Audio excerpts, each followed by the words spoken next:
ಇನ್ನು ಹೈಕೋರ್ಟ್ ಆದೇಶ ಇದ್ರೂ ಕೂಡ ಫ್ಲೆಕ್ಸ್ಗಳ ಹಾವಳಿ ನಿಲ್ತಾ ಇಲ್ಲ. ರಾಜಕಾರಣಿಗಳ ಮಕ್ಕಳ ಬರ್ತ್ಡೇ ಬ್ಯಾನರ್ಗಳು ರಾರಾಜಿಸ್ತಾ ಇದೆ. ವಿಲ್ಸನ್ ಗಾರ್ಡನ್ ನಲ್ಲಿ ಕೈ ಮುಖಂಡನ ಬ್ಯಾನರ್ ರಾರಾಜಿಸ್ತಾ ಇದೆ.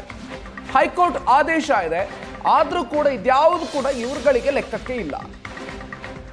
ವಿಲ್ಸನ್ ಗಾರ್ಡನ್ ನಲ್ಲಿ ಕೈ ಮುಖಂಡನ ಬ್ಯಾನರ್ ಎಲ್ಲೆಲ್ಲೂ ಕೂಡ ಕಂಡು ಬರ್ತಾ ಇದೆ. ಆರ್.ವಿ. ದೇವರಾಜ್ ಮಗನ ಬರ್ತ್ಡೇ ಬ್ಯಾನರ್, ಯುವರಾಜ್ ಬರ್ತ್ಡೇಗೆ ಶುಭ ಕೋರಿರುವಂತ ಫ್ಲೆಕ್ಸ್ಗಳನ್ನು ಹಾಕಲಾಗಿದೆ. 12ನೇ ಅಡ್ಡ ರಸ್ತೆ ಬಂದ್ ಮಾಡಿ ಹುಟ್ಟುಹಬ್ಬಕ್ಕೆ ವೇದಿಕೆಯನ್ನು ರೆಡಿ ಮಾಡ್ತಾ ಇದ್ದಾರೆ. ರಸ್ತೆಯುದ್ದಕ್ಕೂ ಕೂಡ ಶುಭ ಕೋರುವಂತ ಫ್ಲೆಕ್ಸ್ಗಳು, ಬ್ಯಾನರ್ಗಳು ಅಲ್ಲಿ ರಾರಾಜಿಸ್ತಾ ಇದೆ. ಸಿಲಿಕಾನ್ ಸಿಟಿಯಲ್ಲಿ ಯಾವುದೇ ರೀತಿಯಾದಂತಹ ಫ್ಲೆಕ್ಸ್ ಬ್ಯಾನರ್ಗಳನ್ನು ಅಳವಡಿಸುವಂತಿಲ್ಲ ಅಂತ ಹೇಳಿ ಹೈಕೋರ್ಟ್ ಆದೇಶವನ್ನು ಕೊಟ್ಟಿದೆ. ಡಿ.ಕೆ. ಶಿವಕುಮಾರ್ ಅವರು ಖಡಕ್ ಸೂಚನೆಯನ್ನು ಕೂಡ ಕೊಟ್ಟಿದ್ದಾರೆ. ಈ ಬೆನ್ನಲ್ಲಿ ನಗರದಲ್ಲಿ ರಾಜಕಾರಣಿಗಳ ಮಕ್ಕಳ ಹುಟ್ಟುಹಬ್ಬಕ್ಕೆ ಬ್ಯಾನರ್ಗಳನ್ನು ಹಾಕೋದಕ್ಕೆ ಯಾವುದೇ ರೀತಿಯಾದಂಥ ತಡೆ ಇಲ್ಲ.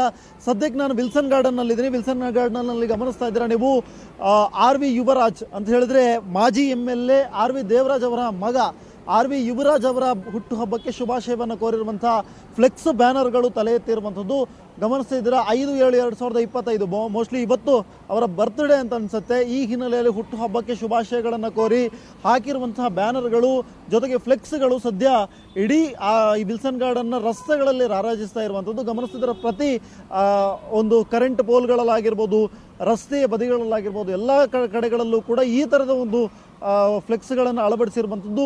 ನಗರಾಭಿವೃದ್ಧಿ ಸಚಿವರಾಗಿರುವಂಥ ಡಿ.ಕೆ. ಶಿವಕುಮಾರ್ ಅವರು ಕೂಡ ಖಡಕ್ಕಾಗಿ ಸೂಚನೆಯನ್ನು ಕೊಟ್ಟಿದ್ದಾರೆ. ಯಾವುದೇ ರೀತಿಯಾದಂಥ ಫ್ಲೆಕ್ಸ್ ಬ್ಯಾನರ್ಗಳನ್ನು ಯಾವುದೇ ಕಾಂಗ್ರೆಸ್ನ ಕಾರ್ಯಕ್ರಮಗಳಿದ್ದರೂ ಕೂಡ ಹಾಕುವಂತಿಲ್ಲ ಅನ್ನುವಂಥದ್ದನ್ನು ಕೊಟ್ಟ ಬಳಿಕವೂ ಕೂಡ ಈ ಮಟ್ಟಿನಲ್ಲಿ ಕೂಡ ಇಲ್ಲಿ ಈ ಭಾಗಗಳಲ್ಲಿ ಈಗಾಗಲೇ ಫ್ಲೆಕ್ಸ್ಗಳನ್ನು ಅಳವಡಿಸಿದ್ದಾರೆ. ಈ ವಿಚಾರ ಆರ್.ವಿ. ದೇವರಾಜ್ ಅವರಿಗಾಗಿರ್ಬೋದು ಅಥವಾ ಆರ್.ವಿ. ಯುವರಾಜ್ ಅವರಿಗಾಗಿರ್ಬೋದು, ಇವರಿಗೆಲ್ಲ ಗೊತ್ತಿದೆಯೋ ಇಲ್ವೋ ಗೊತ್ತಿಲ್ಲ. ಸಂಪೂರ್ಣವಾಗಿ ರಸ್ತೆಯುದ್ದಕ್ಕೂ ಕೂಡ ಈ ಥರದ ಬ್ಯಾನರ್ಗಳನ್ನು ಅಳವಡಿಸಿರುವಂಥದ್ದು ನಿಜಕ್ಕೂ ಕೂಡ ಹೈಕೋರ್ಟ್ ಆದೇಶವನ್ನು ಕೂಡ ಉಲ್ಲಂಘಿಸಿ ಈ ಥರದ ನಿರ್ಧಾರವನ್ನು ತೆಗೆದುಕೊಂಡಿದ್ದಾರೆ ಅಥವಾ BBMP ಅವರು ಇವ್ರಿಗೆ ವಿಶೇಷವಾದಂತಹ ಅನುಮತಿ ಕೊಟ್ಟಿದ್ದಾರಾ ಅನ್ನುವಂಥ ಪ್ರಶ್ನೆಗಳು ಸದ್ಯಕ್ಕೆ ನಮ್ಮನ್ನು ಕಾಡ್ತಾ ಇದೆ. ಸದ್ಯ ಇದು ಜನಸಾಮಾನ್ಯರಿಗಾದರೆ ಈ ಥರದ ಒಂದು ಪರ್ಮಿಷನ್ ಸಿಗುತ್ತಾ, ಅವರ ಬರ್ತ್ಡೇಗಳಿಗೂ ಕೂಡ ಹಾಕೋದಕ್ಕೆ ಪರ್ಮಿಷನ್ ಸಿಗುತ್ತಾ ಅನ್ನುವಂಥ ಪ್ರಶ್ನೆಗಳು ಕೂಡ ನಮ್ಮನ್ನು ಕಾಡ್ತಾ ಇದೆ. ಸದ್ಯ ಇದು ಹೈಕೋರ್ಟ್ ಆದೇಶ ಇದ್ದರೂ ಕೂಡ ನಗರಗಳಲ್ಲಿ ತಲೆ ಎತ್ತಿರುವಂತಹ ರಾಜಕಾರಣಿಗಳ ಮಕ್ಕಳ ಬರ್ತ್ಡೇಗೆ ಕೋರಿರುವಂಥ ಫ್ಲೆಕ್ಸ್ ಬ್ಯಾನರ್ಗಳು, ಇದರ ವಿರುದ್ಧ ಯಾವ ರೀತಿ ಕ್ರಮ ಆಗುತ್ತೆ ಅನ್ನುವಂಥದ್ದು ಸದ್ಯ ನಮ್ಮನ್ನು ಕಾಡ್ತಾ ಇದೆ. ಕ್ಯಾಮ್ರಾ ಪರ್ಸನ್ ನಾಗರಾಜ್ ಜೊತೆ ಸ್ವಸ್ತಿ ಕನ್ಯಾಡಿ, ಏಷ್ಯಾನೆಟ್ ಸುವರ್ಣ ನ್ಯೂಸ್,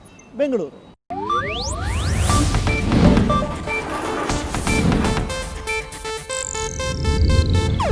ಇದು ಏಷ್ಯಾನೆಟ್ ನ್ಯೂಸ್ ನೆಟ್ವರ್ಕ್ ಪ್ರಸ್ತುತಿ.